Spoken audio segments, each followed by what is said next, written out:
Hey, sports fans, it's Mo Carter. Every high school football team in the Tennessee Valley has a goal of hoisting up a blue map at this year's Super 7 in Birmingham. And in order to get there, you have to do work in the off-season. This summer, the Fox 54 sports team chatted with a number of squads about their upcoming season. And you can check out some of your favorite teams right now on another edition of the First Down Friday Night Preview Series.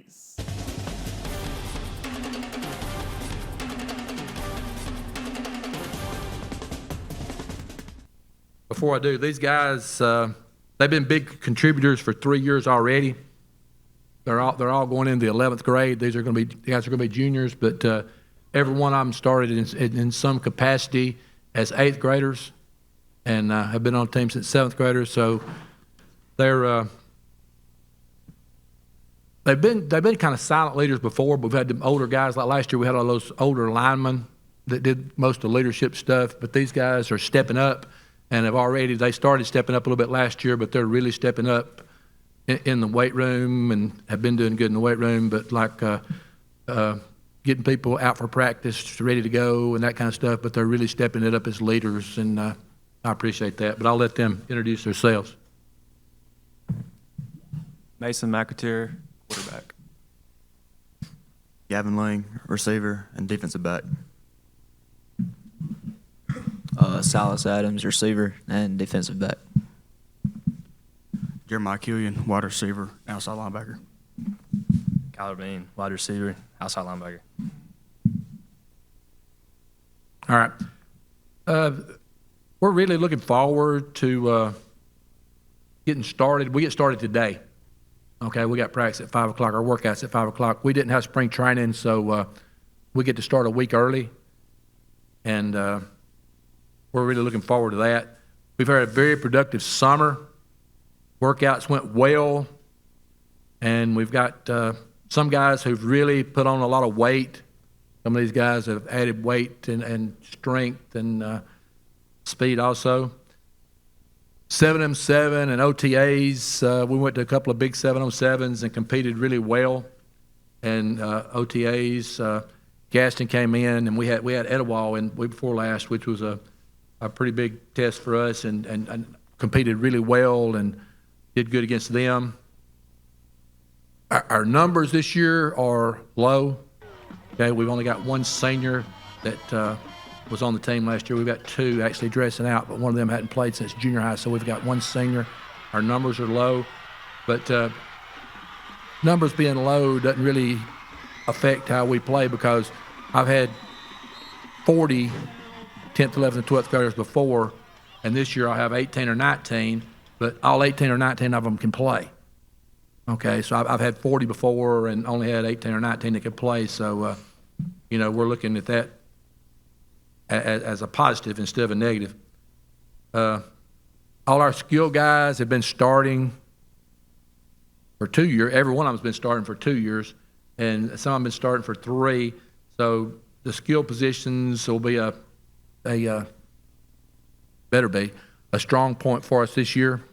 Okay, our linemen, we've only got one returning starting offensive lineman, but we've got 2 or 3 more that rotated in. We don't just play 5, and so we've got 2 or 3 more that rotated in, and some young guys moving up. So we're hoping as the year goes on, we get better and better in that area.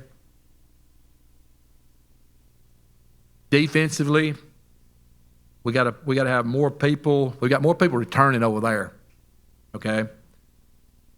And we're pretty athletic and fast on defense, and as we are on offense, and that's got to be an advantage for us. And then our region, everybody knows our region. Five follow us around. We're 2A, they're 2A. We're 3A, they're 3A. We're thinking we might go back to 2A next year. They're thinking they might go back to 2A next year. So they just follow us around, and I think Benefield does that crap on purpose. But we like playing them. Okay, it's a challenge for us, and we're not scared. We're not scared to play the good teams, because if we were, we'd be scared every week. Everybody on our schedule is really good, and we know we've got challenges in front of us, and we're looking forward to it. Questions? Coach, you mentioned earlier, you got all your skilled guys back, but you lost a lot of those offensive linemen and linemen up front. Could you comment on who are the guys maybe stepping up in those places for you as we get ready for the season? I'll talk about a couple of them. Bronner Jones played for us last year. Halfway through the season, he was not starting, and then he started the second half of the season for us, and he may have been our best lineman before the year was over. Glad we got him back. Sam Stewart was the one that was starting, that Bronner took his place. Sam was starting at middle linebacker, and he was starting at left tackle. Okay, but now and Sam actually got better, and he's returning. He's the one senior we got, the one returning senior, Sam Stewart. He was up here last year, so I didn't bring him back. He's already been here once, but and he's going to start at middle linebacker, and he's going to move back to left tackle. Got that. Chase Godshaw is in these guys' class, and he's the hardest worker we got. We all love him. He's undersized. Okay, he's going to play center for us, and a lot of responsibility on our center because we do motions and shifts and that kind of thing. And the center has to be a pretty intelligent guy. If he's not, then we snap it at the wrong time. There may be a running back between him and the quarterback. Okay, so he's going to have to really step up for us. Brennan McElroy is a guy that he rotated in some for us last year, and he's bigger than some of the rest of them. And the others, we're not sure about that. Luis Soto, Guillermo Ortiz. We got 8, 10. We got about 10 that's got a good chance of getting in the rotation. So cover's not bare. We got people. We're low in numbers, but like I said, everybody can play. And have played in the past. Guys, I know y'all lost a tremendous member in John Morgan, your stat guy. Back in the spring, good friend of mine as well. If y'all will just talk about what his loss means to y'all. I know that he was one of the guys that was on your sideline every week, week in and week out. Just if you will, just talk about what John meant to y'all. I'll talk about him first, if you don't care. Him and his wife Gloria are my friends. Okay, we've been friends. They've been in Collinsville forever. He was the pastor at the Baptist church when I was in high school. Okay, and that's a lot of years ago. And and he organized our pregame meals. We go to all the different churches. He organized that. So, that fell on me this year, and I had to think about him a lot, and I go see him a lot. But he was also on our sideline, him and Gloria, his wife, and looking around, they were kind of common. Sometimes I get really excited, and if I start showing out a little bit, then I turn around and see them. They kind of kept me under control, so I'm going to have to do that kind of a little bit on myself this year. But we're going to miss him, and we're going to miss her. And he was our stat guy, okay? And it was really good. He did a super job. I'd go to bed at night about midnight after I watched the film a little bit, and sometime between the time I go to bed at midnight and when I wake up at 6 a.m., my stats show up on my and I know y'all did too. You'd get an email in the middle of the night. You'd be asleep when you'd get it, but you'd get an email in the middle of the night with as good a stats as any SEC team has. Okay, so we're going to miss him.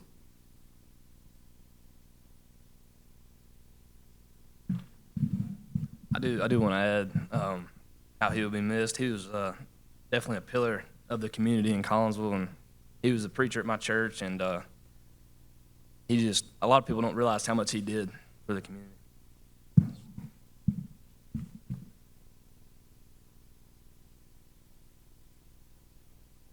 Well, Coach, I want to ask you this, and you talked about offensive line, got a lot of interchangeable parts coming into that. Is that going to change the way y'all are going to do things? Are you just going to plug them in and do the same things you've been doing, or are you going to have to change things up a little bit until those guys catch up with the skill people? We've got more than one plan.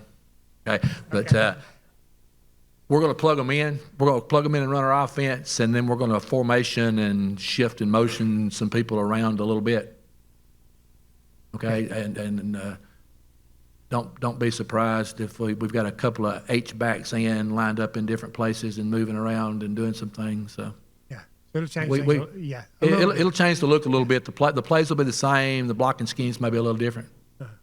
I understand. Well, I want to ask you about this. You commented on 7-on-7s, and you got a lot of work out of that. Does some of the, and I know it helps your skill people, but with having 7-on-7s, 11-on-11s, do you think that helps football teams in the communication part of football?